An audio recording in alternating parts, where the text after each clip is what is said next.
Yo, it's No Baby. Yo, it's your boy No. Before I say anything, do anything, subscribe. Fuck with my shit. Alright, it's your boy No. We back on the No Show. And today, we got my boy Snoopy back on the show again. Yeah, I mean. Alright. Before we start off, say anything, do anything. Again, I want to say, I'm just glad that you're in here, bro. I'm glad we're getting to have this experience. I'm glad that we rapping because we have so much stuff to talk about. Not even just say it again one time. Yeah, we do. We have so much to talk about when it comes to all the stuff that we're like collaborating in, and the stuff that we're going through, and just the process and all the stuff that you have going out yourself. I mean, you got songs, tapes, mixtapes coming out. I mean, there's so much. So let's just start it off. Okay, right now we're in the process right now of making a movie called Oba, and we both collaborated with it. We both have put our written designs on it. We're producing it. We're in the midst of getting ready to actually start productions next week if it stops raining here, because we're in the Midwest. So right now, if you in Kansas, Missouri, or Topeka, somewhere around here, it's all rain. Weather, bro. Rain, it's super hot, then it'll rain. Well, we might get snow tomorrow, bro. You never know. You can never guess in this motherfucker. All right, so let's just go into the process of just what you have going on right now, you know? Right now I'm working on this album called Accountability. It's gonna probably have like 15 songs on it. I was thinking about putting more, but I was kind of shortening it up because generally I do like 17 songs, something like that. So that's coming out. I do got this little music card that I got, which it got 2 albums on it, 4 mixtapes. Gladiator Entertainment, you already know what time it is.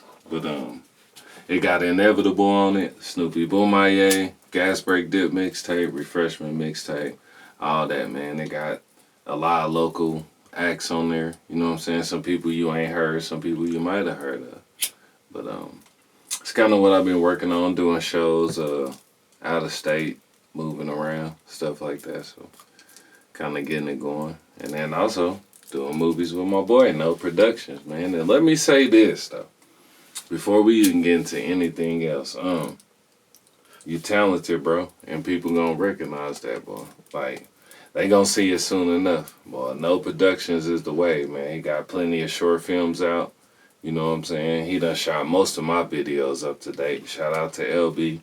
But we've been doing a lot of collaborations. That's my bro here. That's like, it's crazy because we sit and talk about it, but it's like there's a lot of people that are out here like LB. Like, facts, to me, no matter what people say, and I'm a videographer, so I do this all day. I judge everything, movies, everything. But I'm never gonna be that type of dude to sit here and lie or gaslight or mislead people or tell people stuff that I know is not true. I'll always be 100, and I know, like, if we got just real semantics and start looking at stuff, LB's one of the best videographers we have, and he's from the city, and then he's over there in Missouri, because, you know, we've all pretty much transferred over to Missouri, because, I mean, it's pretty much where the layaway of the money majority is coming right now.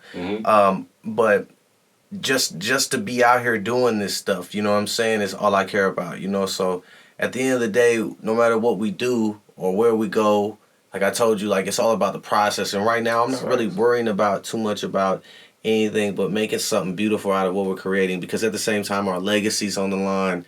So much stuff like we talk about is so much good because we can bring each other into whatever we're doing, instead of, like, because, you know, there'll be times like we spent last year, we didn't even communicate that much because we were too busy doing projects. So it's good that this year we can bring in everybody we fuck with. We can try to maintain what we have and try to elevate and bring everybody around us, instead of yo, what you doing today? All right, bro, I'm gonna hit you up later. I'm gonna hit you up later. Hey, that's that thing, boy. Speaking of that, this is a side note. You know how, like, a lot of people, you'll see somebody you went to school with and all that stuff, and you'll see them, and everybody used to do this.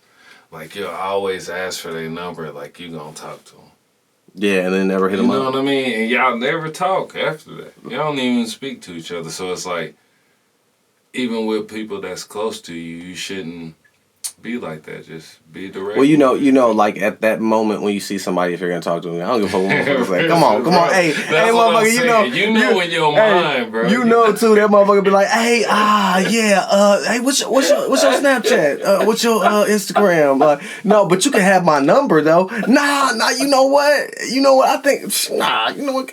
What is it again? What's your Instagram again? You know, don't even worry about it, because I don't need the phone thing. You already know, like, this motherfucker ain't gonna fuck with me like that. I'm not even gonna, man, fuck this.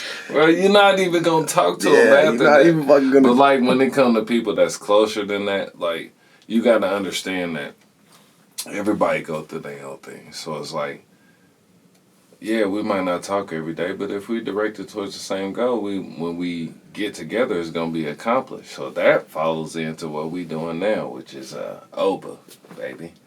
I think it goes to show with people, because it's like I told you, when I did all my time in prison, did all my prison time, and then when I got out, you know, I went at 17, so I thought a relationship as a homieship was like every day because in prison you see the dude every single day, so it's just a thing of, we kicking it, just even when we on the corner or on the streets, we always see each other every day, so it's a thing of rationality in your mind, like, okay, I'm gonna see this dude every day. That's how I know we close. Yeah. I don't know, like, because we men, we don't be like, hey man, you know, you my homie, you mean the world to me, man. If it wasn't for you, everything in my life would... You know, we don't do that as men, you know what I'm saying? So it's kind of like we just gotta know how close, and it's all what you go to with somebody. But I say that because it's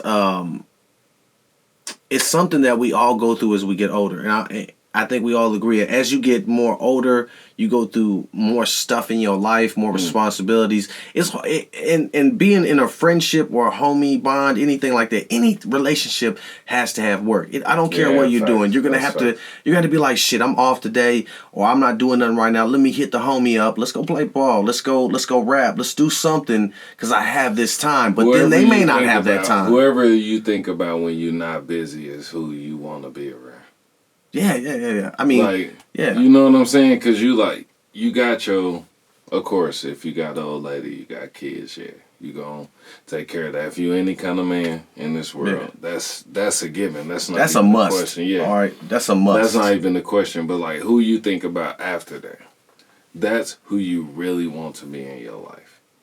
But then they not always supposed to be there, because they can destroy something by you wanting them to be in there and they not doing their job, and you think they supposed to be doing this job, and then you get mad and all this. Well, outgrowing each other. I think that comes into play with someone outgrowing. But that don't mean that you ain't supposed to be around them. It's just that they're not there for that kind of purpose. They're not there for, let's say, like me and you. You shooting movies, bro. You're a phenomenal videographer, bro. You can take good pictures, all this stuff. Like, there's going to be people that don't like that stuff. Like, that's not their thing. So they have to, that don't mean we dislike each other. That don't mean that. None of that. It don't mean none of that. But it's like, I know I still have to do this. And leading up to what we talking about now, even like with the Oba film and all this stuff, like, that's the kind of time that we on. Yeah. Or we're intertwining. We're coming back into our business views and well, I mean, it's not even that. I think it's just like we said, you know, you got projects, you get time, you have to make these efforts. We have something that we can make an effort into, and that's Boba. We can make something out of that and then continue to do whatever else we're doing. You know, you said Boba. Boba, yeah. I think I was thinking something else. Hey, is that like that tea with all the fucking... Yeah, you know, when we say it, Boba, I be thinking like, I started thinking about like a robot from Rocky. Boba. Oh, it sounds like some of Star Wars. Like Boba Fett. Or a Pokemon. Boba, I choose you. Hey, for Bulbasaur. Yeah, Bulbasaur. Yeah, I wrote this one shit. This joint. That motherfucker ain't hitting this. Nah, man, I fucked up. Maybe because listen, I want y'all to know this. We winged it. We've been doing stuff. We've been trying to get ready for this film, which involves a whole lot of getting together and trying to just like create whatever you got going in your head and trying to make sure that you guys can obtain it and like it. And not to mention, you know, it's just like doing whatever we do on the side with our kids, our lives, and then get them together. Then, you know, like Snoopy says, dude does so much. Listen, I'm gonna shit you not. I shit you not. I'm shit you not. I'm gonna shit you not. Hey, listen, you sounded like Shakespeare, though. Shit's the shit show. We drove down to Colorado this one time, and Snoopy, this nigga, he puts on. All right, we're getting ready to watch. We driving, so we getting ready to put some music on, right? So we put some music on, all right. Me, bro, I knew you was about to say that. Shut the fuck up. Me and the homie and the other, we had another partner that was with us. Shout out to Bro B, wherever he's doing in his life right now. You know what I'm saying? He's busy as a mug, but he was on the interview too. Y'all need to check that out. Yeah, B used to come before he became a man. Now, love the bro, but so we're driving down there and everything, whatever. I think I'm about to do a show or something. I don't know what we were getting ready to do. Some stuff we were getting ready to handle business. Anyways, so we get on there and I'm not knowing, right? This is like pre-Junior me and Snoop. Yeah. Like this is. We was probably maybe 2 years in. Maybe. Yeah. It was a lot. In which you still don't know a person like that. Yeah, like it was just everything was still fresh no matter what. So we get in the car, whatever. Now, Snoopy's the type of person, if you've ever been with a rapper, anyone that does music, right? And you get in the car with them, and you give them the radio, or it's their radio all day. Listen, you better hope that motherfucker don't have 100 songs. Because if that motherfucker got 100 songs, listen, I'm not shitting you. The whole way down, we even went past Hayes, nigga. Well, I'm like, have we heard this song before? This is a familiar song, bro. But bro, just like he had so many songs. I mean this too. You was like, me and B was looking back at each other like, yo, this motherfucker got like 27 albums we listening to, and we in Hayes, Kansas. We haven't even we halfway there to Colorado, man.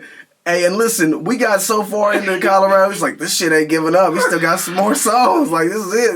This is our lives right now. This is what we about to die to, motherfucker. Hey. No, but, bro, cuz, man, thank you, bro. I know what you mean. Yeah, bro. That was a long journey. Back in there, back was better because bro just mad because he don't have that many songs as me. Yeah, he's right. I am 62 billion songs. 62 billion songs to what, 12 over here? Get the fuck out of here. Playing with me. You got 2 mixtapes, bro. Come on, that's more. I got a mixtape that I'll rep Bipolar, but I will not rep a James music because it was just so shitty. It was just the beginning stage of everything. It was just the production of it. Yeah, it wasn't the words though. No, I think I got some bars. Well, I did. No, it wasn't the words, bro, because I think you're tight. I'm saying that. I'm alright, man. I've been hitting the head too much now. For the record. Especially like your new shit now, for sure. Like Scars. Scars is hard. I like Scars, but I'm trying to do something different, though. I'm just doing me instead of worrying about everybody else. I'm just doing me and rocking with me and not caring. But that make the best music. Yeah. You know what I'm saying? Like, it's just poetry. It's just like, I think it's just emotion that I have to get out, because if I don't, then I'll freak out. So it's like, for real now, it's like you get older and you realize, because you get so, I told you, man, like we know each other for so long. You've seen me just struggle and keep going and keep going. Like, I'm gonna tell you, life will hit you with everything it got. You know what I'm saying? And it'll kick you and beat you and break you and make you want to quit. And it'll tell you everything under the sun that's not helpful and make you feel all these type of things. But getting back up is the hardest thing that people don't talk about. Yeah, we get hit. Yeah, we get pushed down. But getting back up is probably the hardest part about the whole situation, because you know that I'm going to get up, but I don't know if I'm going to get back up that long. Yeah, because I'm going to get knocked down again. So it's on us to really push ourselves and to evolve, you know? And I think that's what I'm doing right now with everything, with music, videos, artwork. I'm just like, listen, I'm at an age to where it's go in, go hard, and leave a legacy. And if they watch, they watch. If they like me, they like me. There's going to be a ton of people that don't like me from my past, but they don't know me. And they may never get to know me, or they will, and they'll always make their judgment on us regardless. So it's like, you can't please, so it don't matter whatever they doing, because at this point of life, we're just surrounded by tunnel vision now, that it's like, I could care less if anyone even said, you know what, y'all doing all this for nothing, you'll never be. I don't give a fuck. I don't care. I don't care what you think. I don't care what anyone thinks, because at the end of the day, this is more about me. Just like, I am just this. This is who I am. I can't never stop creating. So there's no point to stop, because I can't, even if I wanted to. Facts. Nah, because it's the love we have for it. Yeah, I mean, it's us. A lot of people don't pay attention to what they need to in time. So when it comes through, like, growing in age, you don't realize that pinpoint situation that you should correct. So in life, you got choices. E40 said that shit. A lot of people said that shit. Everybody got choices. So you'll make this choice, and that can alter shit. Butterfly Effect was probably the greatest asset to show you that. Like, this man was able to change life and still didn't make it right. Yeah, you're right. He was literally able to change it. He could write it down and change this shit. And still, and then he read it, and then he'd go into that little state that was one of my favorite movies, bro. I like that shit. Yeah, besides Forrest Gump. You never really realize how much stuff Ashton Kutcher has really impacted in the time. Man, he's been in not just that though. That 70s show was nice too. Man, everyone I heard that they might be making a movie coming back together, because they did the Netflix 90s show. So it's decent. Some people don't like it because they was used to the 70s show. So you know how that's like revamping Martin or something. Like you can't don't you touch Martin. But that's what I'm saying. Unless you go, you know what? We could revamp Martin. Listen, go with me. All right, so Martin and Gina will be older people though. They'll be this will be. So would they be their kids? Yeah, it'd be their kids though. It'd be them coming to their kids. But see, they did that with the Topanga shit though. The Boy Meets World. Yeah, but they messed it up. You know why? But that's what I'm because saying. we were too far for Boy Meets World. That was Home Improvement. That was. I feel like that'll be like that with Martin though. You're right. You know what I'm saying? If they was gonna revive it, they should have. They would have to change it, bro, but keep that same vibe. But I feel like they would have to change it. I think the parent thing would. You know what I mean? You're right. But you know what? You're right. We're in the era of pretty much a lot of younger shows are getting revamped, you know? Yeah, true. A lot younger. And I say that like 2000s of 2010s and up, not 2000s, 90s, or 80s, because shit, Jamie Foxx, I'd love to see Jamie Foxx, the Jamie Foxx show to come up back. I love Jamie Foxx show, man. That shit was good. That shit was fire, man. Some shit you just can't bring back, though. Yeah, well, you shouldn't touch it. like Boys to Men.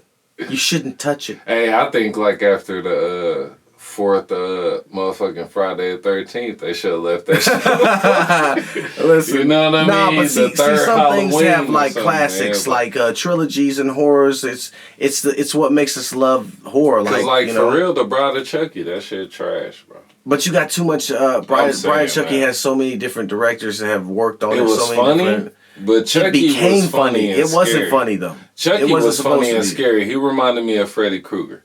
Freddy Krueger was always funny but scary. But Freddy Krueger, Chucky, they all got funny in the 90s. In the 80s, they were serious as fuck. Like if you watch Freddy Krueger 1 and 2, he wasn't too much funny. I mean, he made the little Friday Nightmare on Elm Street 3 when he crushed that bitch in the roach box. But look up when Friday the third one was made, because it was more. Was it the third? No, it was the Dream Catchers or whatever. So that might have been the fourth. And they could have been in the 90s, because I'm telling you, in the 90s, everything became more comical. You know, that's why you got the Leprechaun became that way. Yeah, I mean, it became more. Yeah, you're right. Even Tales from the Crypt became more comical. Instead of the HBO version, because the HBO, to me, I guess, because we were younger, it was scarier. Now, you know. But you're right, though, like Leprechaun and all that stuff. They was on some funny stuff, because Leprechaun 2, I remember that's when old boy got that pot of gold in his belly. Well, he was more, Leprechaun, okay, so the first one was Jennifer Aniston. If y'all didn't know, she was in the original one. Yes, that's Jennifer Aniston. She was in, go look that up. She was in the first Leprechaun. As you see that it's not really, he didn't have enough time, you know, to laugh and stuff and be a comedian like he was. He had some, but you know, you see it towards all of it. It was more, you know, humorous, you know, and that goes for the actor, because the actor said that he didn't want to be too crazy, because I think he had kids and stuff. I don't know. He just came back for Willow, to bring it back, but. That was one of the dopest movies. Do you know they brought that back? Yeah, the series. Mm-hmm. Yeah, I watched it. Did you watch it? It's a series? Yeah. I thought it was a movie. Well, it came back and they made a series. Now, I mean, almost everyone's that was in it. Leprechaun 93. Yeah, first one. Mm-hmm. Come on now. There you go.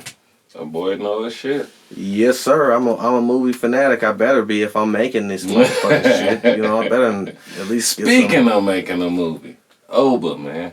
Yeah. Let's get on that while we got time. Okay, so I guess right now what we're doing is getting together and making this movie. This movie will be a horror movie, and this movie will be probably the best movie quality that I've ever been able to grace you guys with. I mean, I'm shooting 6K. I've been blessed with all the stuff that I've accumulated over the years to put it. Yeah, I mean, you know, everything that you've seen from it, you know, to me, there's always been amateur mistakes. There's always been a lot of stuff. So I'm hoping that this next movie like changes us a little bit, puts the perspective of now we're really trying to like make a budget movie, even if it isn't on a really friendly budget. You know what I'm saying? Like, right. And you know, I think we're gonna have a good time. I think it's gonna be fun. You know, we'll definitely have some difficulties because it always is with that. Probably post-production stuff, but yeah, I mean, from the actors and you know, I'm sorry y'all because we were gonna have Uno, who's gonna be playing one of the Uno. Yeah, shout out to Uno, who's gonna be playing one of the main villains in this show. And if you don't know who Uno is, if you've ever watched What the Fuck That We Shot, he's in it too. So, you know, he's a good actor. I think he'll... Is it fucked up that I don't even know his real name for real? Nah, niggas didn't know my real name for a long ass time. Yeah, like I went to school with them. I actually slept at their house. Don't even know my name. I want to like say it's Jamal, but I feel like if I say the wrong... See, I've already ran out with the name now. So when he sees this and it's not his name, he gonna like... His name Uno. Yeah, so I'm gonna stick to that Uno. Okay? Uno. Because I don't... Let me see that. Maybe you can get it to like embarrass me on this show about my rolling capabilities. Show me here. You know I don't smoke that much. You know what? Isn't it crazy? I'm Elon Musk right now. You know, I just want to hit it a few times. People would never know that, man. We used to smoke. You used to smoke so much, and then you just... Bro, I'm talking about, bro, like, I literally, like, hit that shit, like, a few times and be like, yeah, I'm good, man. Like, it's crazy, because I started to feel like I wasn't getting nothing done. And that's not for everybody that smoke. That's for people that recognize where their weaknesses are. Well, indica and sativa, that's what that is. Yeah, but shit, sativa is, I think, if I'm right, sativa is the one that keeps you up and moving. Right? Yeah, sativa's more of a... So even with that, bro, I still, even if I smoke that, the only thing that I ever smoked, even though you know I love glue, shout out to glue, I love you, baby. But the one true tree that I smoked and it had me still working and moving was probably that Marathon OG. That shit Nipsey made. Like, I ain't gonna lie to you, like, I didn't realize I was high. So, like, I smoked, and I get to keep working and doing whatever I'm doing, whatever. And like, damn, I am high. Like, and that was the only tree. But it was only one person I knew that had the real shit. Everybody else had that. I'm just saying this Marathon. Yeah. I mean, you know, content. Yo, I'm partial because I mean, since like I told you, I've gotten lighter on my shit, so I'm more like sativa, that Blue Dream. I've been chilling with that Blue Dream. Damn, that's a throwback. Yeah, I like the Blue Dream. Well, you know, it's probably like 17-18% THC. I like the chill mode. I'm not trying to be too... It's like what Cat Williams said, I got shit to do today. You know, I'm trying to do stuff. Funny story with that, I had some Blue Dream, and I pulled up to the studio where Rich was at one night. It was a late night. It was me and Scott. And we seen Jay Diggs in there. I was like, boy, I got some Blue Dream. He's like, Blue Dream? Like, what? Like, how he looked at me like, boy, that's old. That's so old. Boy. And that was the last time I smoked that shit. And I was like, I'm cool. Because he ain't. Because he wasn't fucking with it. Man, listen, I'd smoke that but shit. But like we was talking about earlier, like, that was one of them moments, like, they ain't fucking with it, then I ain't fucking with it. Yeah, perception is everything. If it's hot, then it's hot. I wish we could get out of that thinking and just whatever. To me, man, I'm like, if it's heat to me, I'm fucking with it. But I always been like that, even when motherfuckers was smoking Kush. And you remember I was smoking that K forever. Listen, I was smoking K forever. This was Reggie I did not King, care. Right? Like, I was not His giving name up should that be plug, Reginald, man. the boy. Yeah, I was Reggie out, man. I'm talking about, y'all know what I'm talking about too. It's Reggie, and it's just hella seeds in that motherfucker. You like, man, but I got this for $50. I'm taking that. I'm taking that. Y'all playing. Do not play. You know what I'm saying? Like, shit.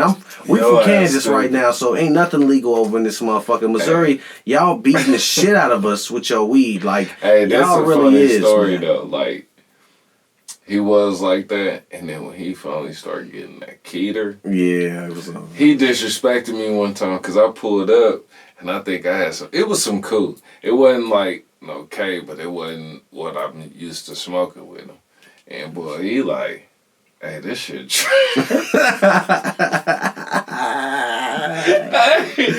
Listen, he just, and I couldn't do nothing but laugh because I used to do him like that all the time, bro. Anytime he came with something, boy, I was on some disrespectful, like, boy, put that shit out, like. So when he did it to me, I laughed so hard. I was like, yeah, boy, roll up whatever you got there. You don't like that for real? Like, I felt bad, like, damn, he got me. Yeah, but in your defense, bro, I will tell you usually come with that Gorilla Glue. And that Gorilla Glue, like... It ain't even Gorilla Glue. It's just glue, bro. Glue. Like, whatever it is, I call it, you ain't doing shit today. That's why I call it. Just, man, when Wes smoked that shit... And that's what made me start hitting shit. Like, probably like one time, 2 times, and be like, I'm cool. And as long as I had that, I'm cool. And I don't have a lot of, like, people... Like, you know, when you was in school or you was younger, you smoked with 16 motherfuckers. Like, it'd be like... just me. So I hit it. I'm good. But yeah, let's talk about UFC, bro. We ain't talked about enough about Snoopy. No, that's my brother. You know what I'm saying? Okay, Love him. we're here to discuss the main situation on the No Show. What we're getting into, okay? I'm not gonna get on the whole card at all, so I'm not even gonna say we're gonna get into one fight, and the only fight we're really worried about right now is Aljamain Sterling versus Sean O'Malley. Okay, and we're gonna get into our predictions right now because it's one thing that that's on my mind since we've been talking is who will win, who's gonna win, who's gonna bring the bantam. Who do I think will win? Well, the problem is that it's hard to think of a winner right now when we come down to it because of the logistics of, listen, this is basically a stand-up fighter against a grappler, and we all know what happens when it comes to a fight with that. You know, the grappler pretty much, if the grappler gets you on the ground, you're done. But if the stand-up gets you with a technical or knocks you out, they win. The problem is with Sean O'Malley is he's long, lean. He can do some kicks. He could probably do a keep away, probably kick him, probably win by points if he really wanted to be smart. But the problem is that Sterling. Sterling. Sterling is a beast. Grappler in jiu-jitsu, man. So the odds of him stopping, you know, and if you've ever trained MMA or anything like that, you know these wrestlers, they continue to shoot takedowns and continue to shoot takedowns. So the odds of this man not touching him to grapple is highly unlikely. So the point of this is that what I see is 2 things, okay? This could go 2 different ways. Sean could get it. The only knockout I see him doing is a spinning kick. It's got to be a kick. I don't see anything else. If Sean give him a kick, then he'll win. I don't see him knocking him out. And Sterling, I know that his pretty much his whole win is going to be a submission, and that'll probably happen no matter what because Sean's not going to be able. So you don't think that? Excuse me. You don't think that he'll be able to stand up with him throughout the fight? Because this is 5 rounds. This is for the belt, right? I don't think Sterling. Because Sterling still got the belt, right? Yeah, he's not going to be able to stand with. He's not. He doesn't got the stand up game to even come compared to Sean. That would be reckless on his camp's part to even suggest that So would it be safe to say that you think he would have to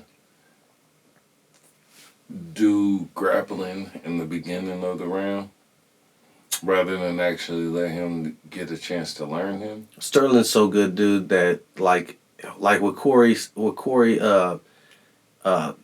Sandhagen, he like literally, it was not even maybe 60 seconds to a minute. He got him in a choke and choked him out. Like this was after Jan won.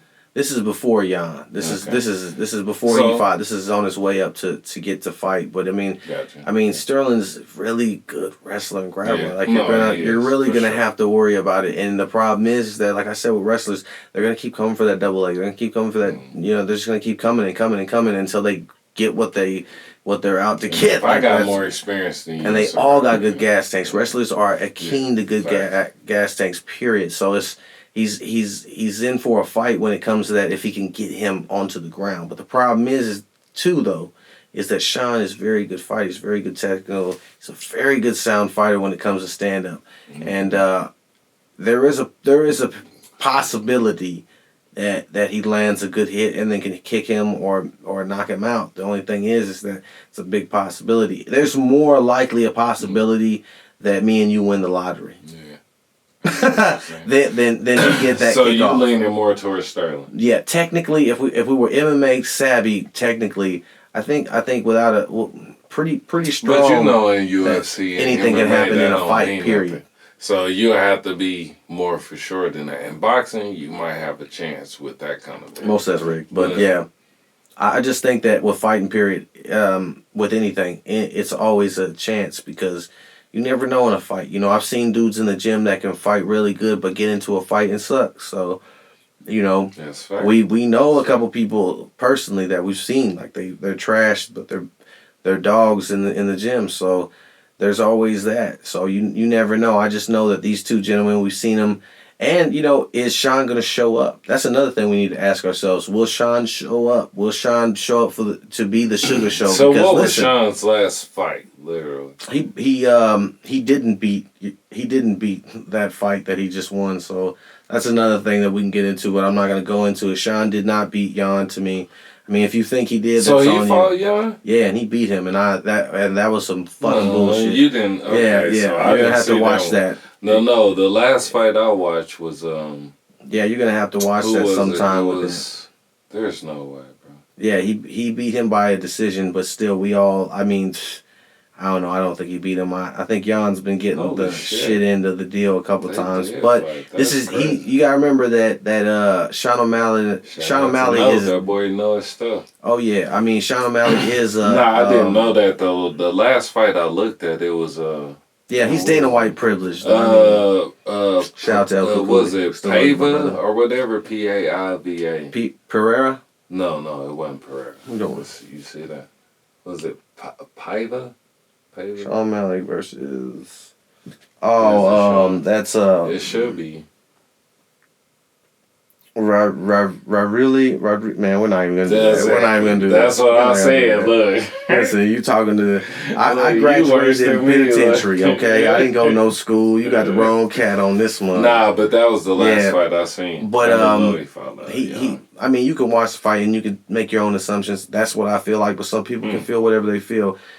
Just like saying Sterling deserved that belt. He did not deserve the belt. And he didn't beat Jan the second time either, personally. Just because he scored a couple ground games. That's just my opinion, but whatever, man. You got whatever you got going on with the UFC right now. You better hope that they win that lawsuit that they got going on.